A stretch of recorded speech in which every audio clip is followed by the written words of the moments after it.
gentileza. Nós vamos entrevistar agora o Dr. Gonzalo Vecina Neto, que é o presidente da Agência Nacional de Vigilância Sanitária. Boa noite, doutor Vecina, prazer em recebê-lo. E o tema nosso é um tema que as pessoas ainda discutem e eu tenho a impressão que pouca gente sabe exatamente o que ele representa. O que são, afinal, os remédios genéricos? Boa noite, Borges. É uma grande honra estar aqui, um prazer.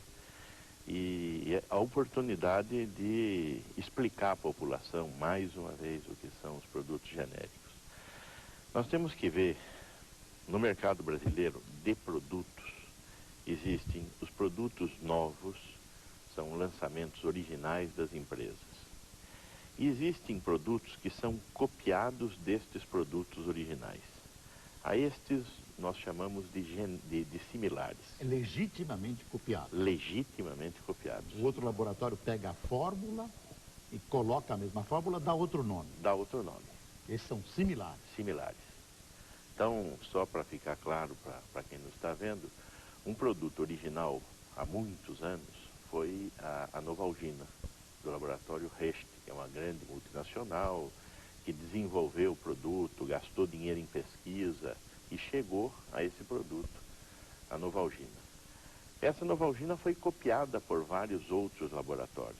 Existem muitas outras Novalginas no mercado. Eles podem copiar? Veja, enquanto nós não tínhamos defesa de lei de patentes, ou agora que temos a lei de patentes vigorando, após o vencimento da patente, os 20 anos de vencimento da patente, esses produtos podem ser copiados. E isto é feito na maior parte dos países do mundo. A diferença que nós introduzimos no nosso país, e que também é semelhante ao que foi feito em países mais desenvolvidos, foi de ter uma cópia que, além de ser uma cópia, tivesse uma prova de que o produto poderia ser trocado independente da vontade do médico na farmácia. Hoje, quando o médico prescreve um medicamento, ele prescreve lá Novalgina. Você vai na farmácia e deve consumir Novalgina, porque foi o seu médico que prescreveu e ele tem experiência com aquele medicamento. Agora, se o médico prescreve um outro produto, que é a mesma dipirona, sei lá, Magnopirol. Que é o similar. É um similar, é uma cópia com nome comercial. Você vai na farmácia, compra essa cópia com nome comercial. E geralmente custa mais barato também. Normalmente deve custar mais barato, porque não houve gasto em desenvolvimento. O gasto para a venda, o esquema de marketing é um gasto menor do que aquele produto original e assim por diante. Então esse é o similar. Similar. É igual ao original. Igual ao original. Agora, o medicamento tem uma característica. A grande parte dos medicamentos são tomados por via oral. Existem os injetáveis, né? São tomados por via oral. Vão ao estômago, tem lá um processo químico, vão ao intestino, são absorvidos e aí vão para os seus efeitos no organismo, através da corrente circulatória. Essa ação de passar pelo estômago e ser absorvido, nós chamamos de disponibilidade biológica do produto. Então, quando o produto está circulando, ele está disponível dentro do nosso organismo. Nós resolvemos introduzir na legislação brasileira essa inovação, que é demonstrar que um produto copiado tem as mesmas características do ponto de vista de digestão e absorção e, portanto, de disponibilidade biológica que o produto original. Então, você tem uma fábrica, você resolve copiar a Novalgina. Você copia a Novalgina, pega um grupo de pessoas sãs, dá a Novalgina, pega um grupo de pessoas sãs, dá a cópia, e aí você tira o sangue das pessoas e mede se as curvas de absorção daquela Novalgina original com a cópia são iguais. E isto nós chamamos de bioequivalência. Se as duas curvas são iguais, você pode trocar o remédio original pela cópia. Quer dizer, e Quem diz isso é o governo. É o governo. Que chancela. Diz, Chancela. Esta cópia teve um estudo que o governo observou, viu, foi feito num laboratório credenciado pelo governo. Esta cópia é uma cópia igual ao produto original. Portanto, sempre que o médico prescrever o produto original, que normalmente é o mais prescrito, em qualquer farmácia pode ser trocado pelo similar, que neste caso, por ter prova de bioequivalência, é chamado de genérico dentro da legislação brasileira. O genérico é um similar, que além de ser cópia, similar, de ser uma cópia, ele exerce exatamente as suas funções como o original. E recebe, por isso, uma chancela do governo. Ou seja, é um similar com a chancela do governo que avança, vai além dos testes a que são submetidos normalmente os similares. Exato. Quer dizer, neste momento, o mercado brasileiro está passando por essa transformação, onde nós iremos dar outros passos. Eu imagino que dentro de 2, 3 anos, por aí, nós estaremos exigindo biodisponibilidade, a bioequivalência de todas as cópias que existem no mercado. Se é uma cópia, tem que ser igual. Ora, esse é um movimento gradativo que nós estamos fazendo no sentido de sanear o mercado brasileiro, de melhorar o mercado brasileiro, de tornar o mercado brasileiro mais moderno. Aí, nesse caso, doutor Vecina, a Novalgina, que é dipirona, né? O freguês, o cliente, vai lá com a receita de Novalgina e ele diz assim, não, eu quero um genérico porque é mais barato. Exato. E ele sabe que vai ser igualzinho. E o médico vai receitar como? O médico, ele pode tanto receitar Novalgina quanto pode receitar dipirona, né? No momento em que chega na farmácia, ou pode receitar qualquer outro produto similar, se o médico tem. Sim. Porque a questão toda, que nós não estamos discutindo o consumo de remédios, isso é uma coisa que está muito clara, né? Quer dizer, consumo de remédios nós deixamos para os hipocondríacos, nós estamos discutindo assistência médica. E quando você está frente ao médico, o médico te faz, você vai porque você tem uma queixa, o médico faz um diagnóstico e te dá uma prescrição de uma terapêutica qualquer. Nós estamos discutindo este pedacinho do ato médico, que é cumprimento da terapêutica. Aí você pega a sua receita e vai na farmácia. Você não vai comprar o mais barato, mas esse é um mercado imperfeito, né? Você vai comprar o que o médico mandou você comprar, porque você acredita no seu médico. E o médico poderá receitar tanto um quanto o outro? O médico pode receitar o remédio que ele quiser. O farmacêutico vai poder trocar? Agora, o farmacêutico, este sim, ele pode dispensar o produto original que o médico deu, ou dialogando com o paciente, trocar pelo genérico, sempre terá preço inferior. O genérico hoje ainda não existe. Existe o similar. Existe só o similar. A lei foi aprovada em janeiro. Toda essa discussão aqui foi uma discussão muito complexa de ser feita. Nós conseguimos mobilizar a inteligência nacional para produzir o projeto de constatação da bioequivalência. Foi publicado em 10 de agosto. A lei originalmente me dava 3 meses para fazer a regulamentação. Eu solicitei uma extensão para 6 meses. 6 meses depois, dia 10 de janeiro ela foi votada, dia 10 de agosto saiu a regulamentação. Esta regulamentação está em vigor desde então. Agora, ela não obriga ninguém a fabricar genéricos. Quem vai fabricar genéricos são as indústrias. Mas eu ouvi uma queixa de um pequeno laboratório mineiro dizendo o seguinte, olha, nós não temos dinheiro para fazer os testes. Quem pagam são os laboratórios, custa aproximadamente R$100 mil. Se eu tiver que aprovar 2, 3 remédios, eu estou perdido, eu sou um laboratório pequeno, eu não vou poder fazer isso. Como resolver essa questão? No Brasil, nós temos algo em torno de 470 laboratórios que produzem medicamentos, sem colocar aqui os fitoterápicos, ervas em geral, que nós aumentamos um pouco mais o número. Vamos ficar nos 470. 200 laboratórios destes são responsáveis por alguma coisa em torno de 5% do faturamento nacional de medicamentos. Nós estamos falando de um mercado de algo em torno de 10 bilhões de reais, 10, 11 bilhões de reais. Por ano? Por ano, produção financeira desse mercado. 5% deste dinheiro é produzido por 200 laboratórios. Cada teste de farmacoequivalência in vivo, que é feito deste jeito que eu descrevi aqui, custa em torno de 100 mil reais. 100 mil reais. Uma empresa de pequeno, médio porte nacional tem um portfólio de 50 a 100 produtos. Esta empresa não tem escala econômica para fazer investimento em estudos de farmacoequivalência.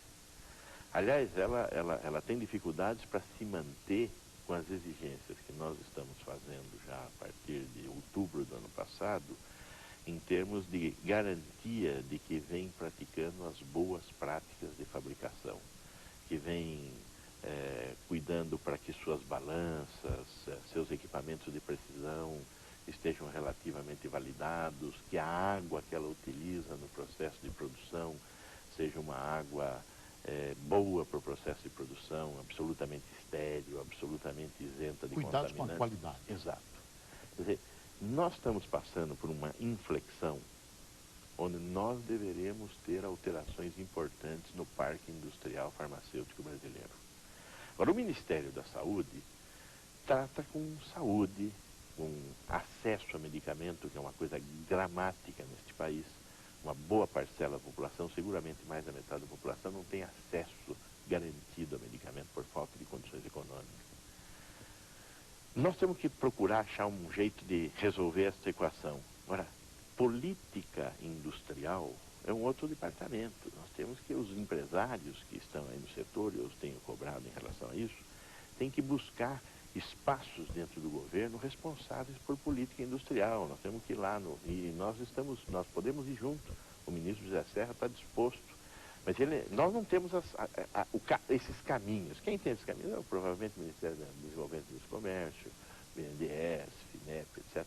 Porque tem um oco em termos de política industrial. Criar, por exemplo, uma linha de crédito. Nós temos dentro do Ministério, para laboratórios que fazem testes de farmacoequivalência, nós estamos apoiando a criação desses laboratórios, inclusive com financiamento próprio do Ministério. Laboratórios que serão usados pelos laboratórios farmacêuticos. Isso, para fazer esses estudos, que são estudos bastante complexos e que exigem equipamento que a maioria desses laboratórios não tem.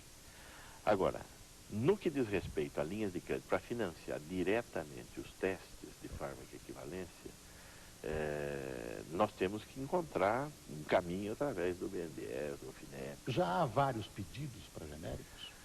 Olha, nós recebemos mais de 100 pedidos. Destes, 25, 26 pedidos já foram negados.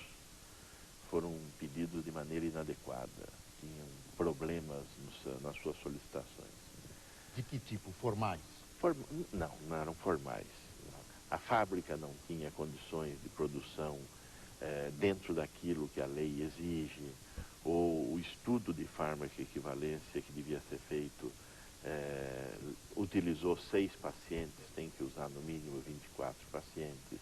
Enfim, tem nada letra, tudo científico. E nós estamos com um cuidado muito grande, porque nós sabemos que nós estamos construindo uma coisa nova. E esta construção, as bases estão sendo lançadas agora. Quer dizer, temos que tomar muito cuidado com o que vamos fazer e não podemos sucumbir ao fácil, ao rápido, ao bonito. Doutor Vecina, o ministro Zé Serra foi protagonista de um enfrentamento, continua sendo de um enfrentamento com os grandes laboratórios multinacionais, que são acusados, e os jornais aí mostraram atas de reuniões, são acusados de tramar contra os genéricos. Ficou uma situação esquisita, porque são laboratórios que produzem remédios e que aparentemente foram pegos em flagrante, uma tentativa de formação de cartel, já tem uma acusação de formação de cartel, e tem essa acusação, que me parece gravíssima, de que eles estariam tentando tiveram uma reunião no sentido de alguma maneira, boicotar os genéricos, porque os genéricos reduzem os preços dos medicamentos e criarão certamente prejuízos significativos a médio prazo para essas indústrias. essa questão está colocada, continua no impasse? Veja, vamos, aqui nós temos dois problemas. Um problema é o genérico. E o outro problema, que você certamente irá me perguntar mais adiante, é a questão dos preços. Então vamos ficar só com os genéricos. Quando você pega a campanha que a Abifarma fez e analisa com lupa a campanha da Abifarma, você não encontra uma mentira. Tudo aquilo é rigorosamente verdade. O que ela diz que é genérico é verdade, o que ela diz que é similar é verdade, o que o médico deve fazer é verdade, tudo aquilo é verdade. Agora, aquilo foi de tal impacto e se produziu uma tal saturação com a quantidade de peças que foram dadas, nós temos que perguntar, mas por que esses caras que têm interesse de vender os remédios das marcas deles gastaram tanto dinheiro com isso? Não, a explicação está na ata que foi descoberta aí e mostra que era uma conspiração inteligente. É, uma conspiração inteligente. Então, eu costumo dizer o seguinte, que no térreo da campanha da Abifarma, você só encontra boas intenções. Sim. Agora, no segundo subsolo, estão as verdadeiras razões. Quais são as verdadeiras razões? De repente, aproveitando o espaço do genérico, similares produzidos pela indústria nacional de boa qualidade ganharam um espaço importante no mercado. E é contra estes similares que a Abifarma fez sua campanha. Subliminarmente, a mensagem era: o similar é ruim. O similar não é ruim. O similar é ruim, cuidado que ele não é genérico. E houve também erros desses laboratórios ao tentarem se passar por genérico. Houve também. Nós estamos tomando providências. Laboratórios que fizeram estas propagandas enganosas à população receberam autos de infração. Esses autos de infração receberam suas respectivas defesas e neste momento estão prontos para receber a penalidade, está sendo analisado pelo jurídico. Agora, o fato é que o genérico ainda não existe e houve esse enfrentamento e a Abifarma se aproveitou, no caso do genérico, para fazer uma campanha contra o similar, que foi aleivosa. Eu queria deixar no ar a pergunta sobre preços, porque os remédios estão tão caros e continuam encarecendo, mas isso vai ficar para logo depois dos nossos comerciais. Eu volto daqui a pouco com o presidente da Agência Nacional de Vigilância Sanitária, Dr. Gonzalo Vecina Neto. Até já.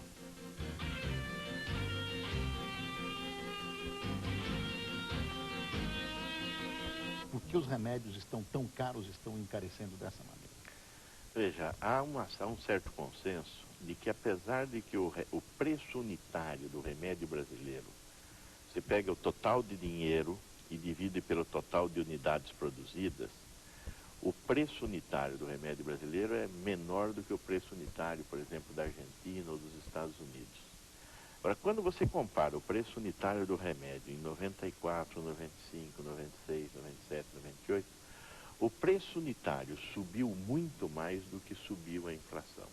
Isso indica que a indústria se aproveitou desta nossa colocação no mundo moderno, ou seja, sair do tempo do controle de preços autoritariamente feito pelo governo, para recuperar margens de lucro. Isso não há a menor dúvida de que aconteceu.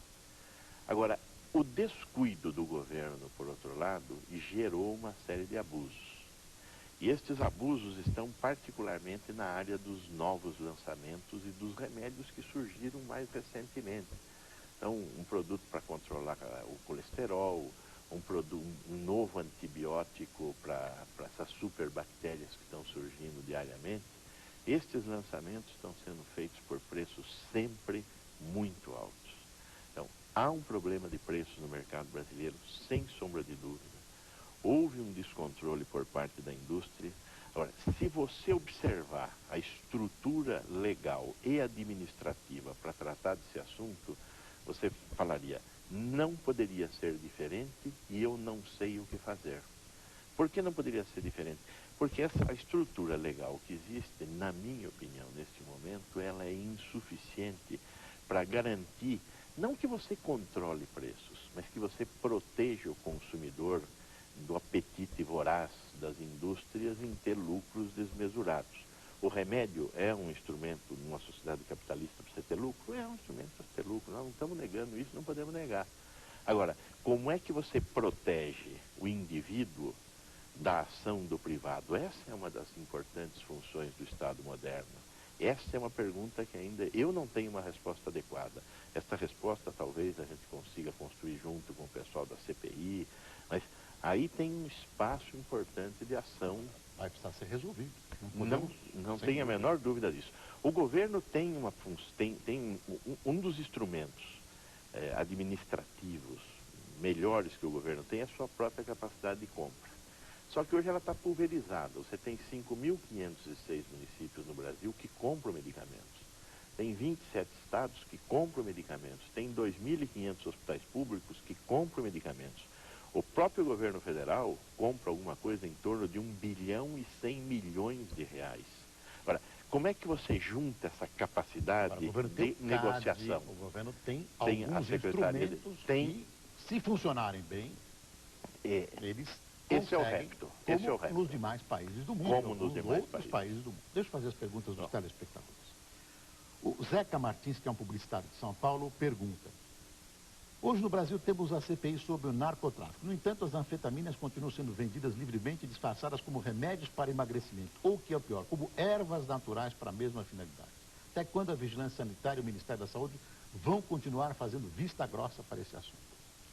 Veja, tanto as anfetaminas que estão dentro de produtos vendidos para emagrecimento, elas estão sujeitas à prescrição através da retenção de receita, o receituário azul, e na grande maioria das farmácias há retenção de receita e o sujeito tem que levar uma receita de um médico. Existe a venda ilegal? Existe a venda ilegal. O comércio farmacêutico brasileiro, infelizmente, é um dos piores comércios farmacêuticos do mundo.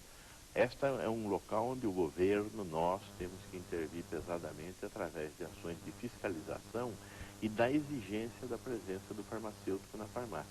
Nós temos 50 mil farmácias no país, seguramente mais da metade não cumpre a legislação de ter o farmacêutico presente. Doutor Vecina, e as falsificações? Olha, aquele volume que nós tivemos no final do ano passado, boa parte do ano de 98, praticamente desapareceram.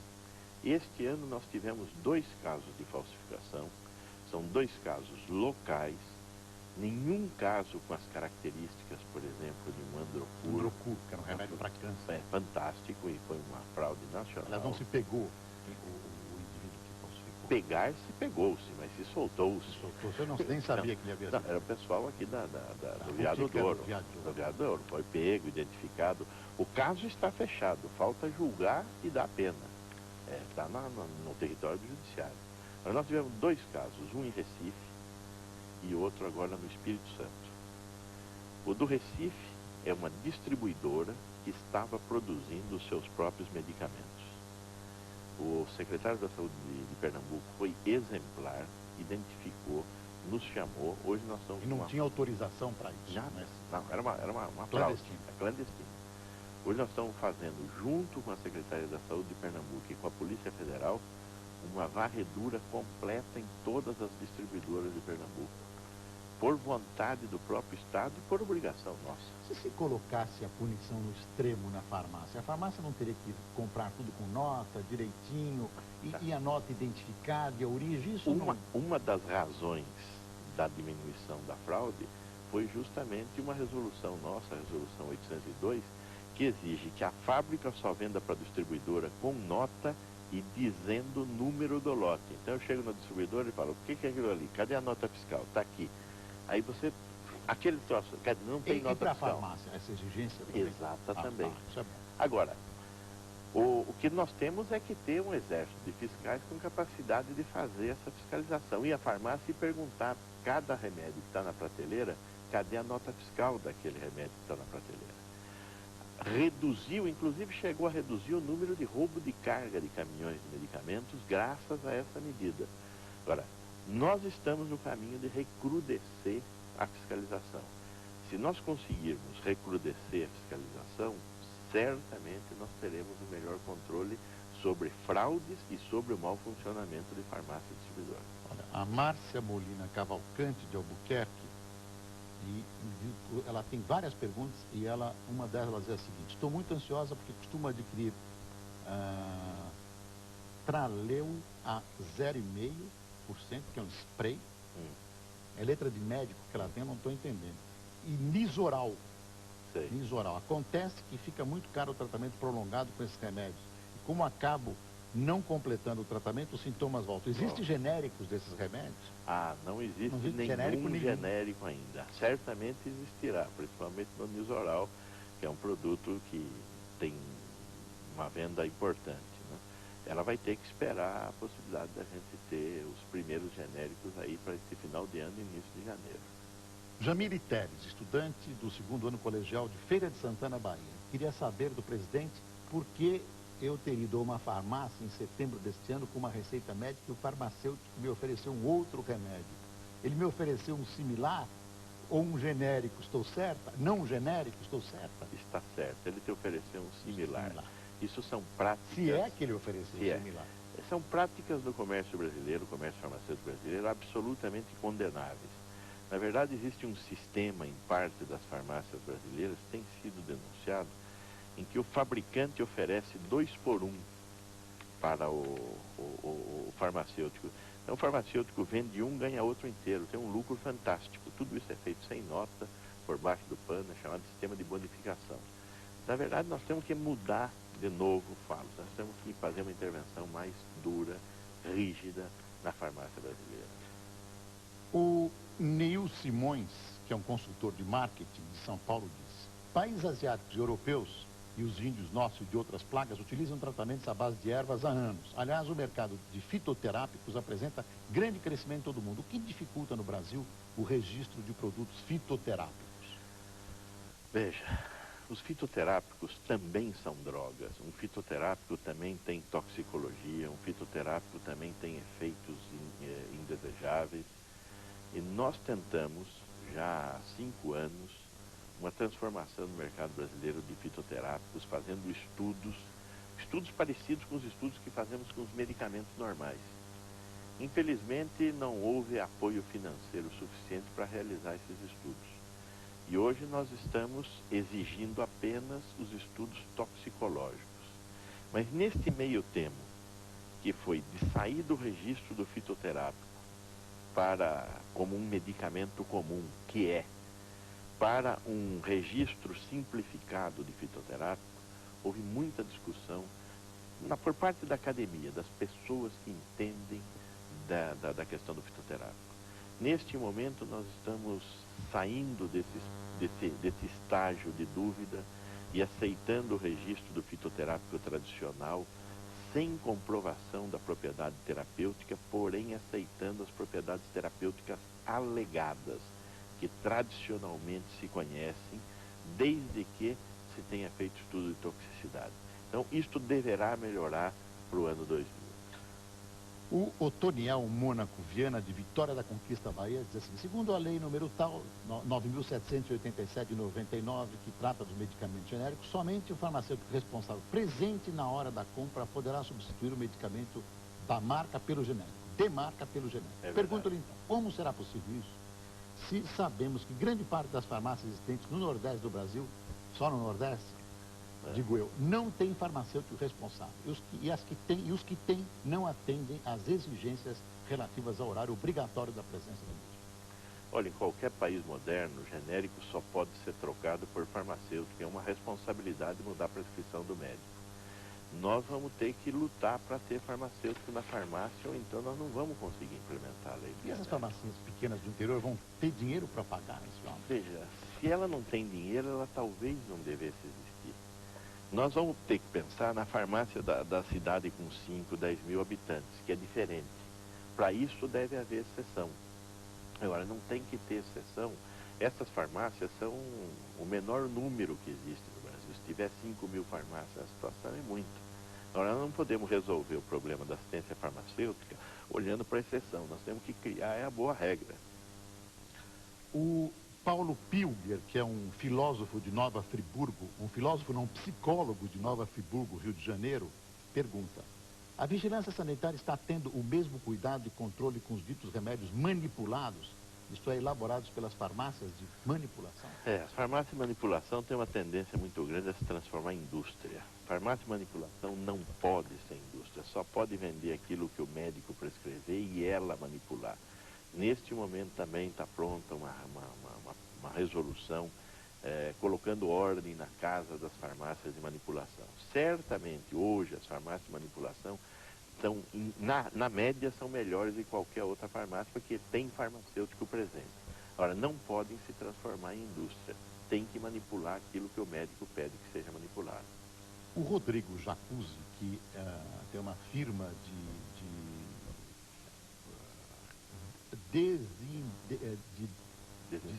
desinsetização, pergunta: tento regularizar minha atividade de desinsetização e limpeza de reservatórios de água, mas a taxa exigida pelo órgão que o senhor preside é em torno de R$5.000 ao ano. Por que tão caro? A sua empresa deve ser uma empresa fantasticamente grande, porque os 5.000 é a taxa cheia para a empresa de maior porte.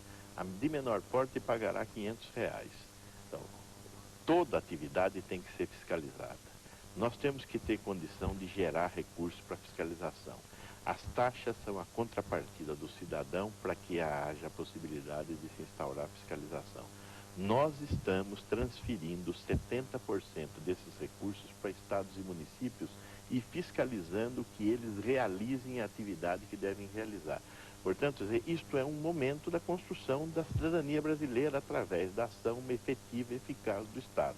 Para isso precisa de recursos. Podíamos fazer isso através de impostos diretos recolhidos? Está aí a discussão da reforma tributária, etc. No momento é feito dessa forma.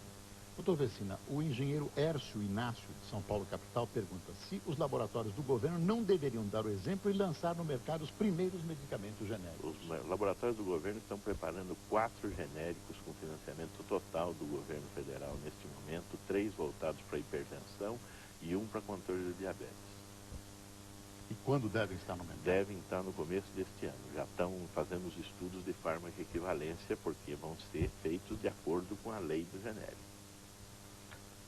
Ar-condicionado é o senhor que fiscaliza? Então, a qualidade do ar ambiente somos nós que vemos. Como está a fiscalização nos estados e quem é o responsável? Veja, o responsável é a vigilância sanitária dos estados através de uma portaria que foi emitida pela Vigilância Sanitária Federal e que diz o que é um plano de manutenção de ar-condicionado. Não existe acordo hoje no Brasil sobre o número de partículas que um ar-condicionado lança no ambiente. Mas existe acordo que o aparelho tem que ser limpo continuamente para não haver acúmulo de detritos de micro-organismos. Agora, nós estamos ainda discutindo, inclusive com a presença de autoridades internacionais, a questão das partículas. O plano de manutenção está colocado e a responsabilidade é das vigilâncias sanitárias estaduais. Doutor Vecino, eu quero passar às suas mãos no final da entrevista um brinde da Rede Record, uma recordação que é o livro dos nossos 45 anos de existência, que é uma recordação que queremos deixar que o senhor tenha na sua presença constante e esclarecedora na Rede Record. Muito obrigado, é um prazer estar aqui, uma honra e também uma honra receber. Muito obrigado pelos esclarecimentos e até uma próxima oportunidade. Boa noite e até domingo que vem com mais um Passando a Limpo. Até lá.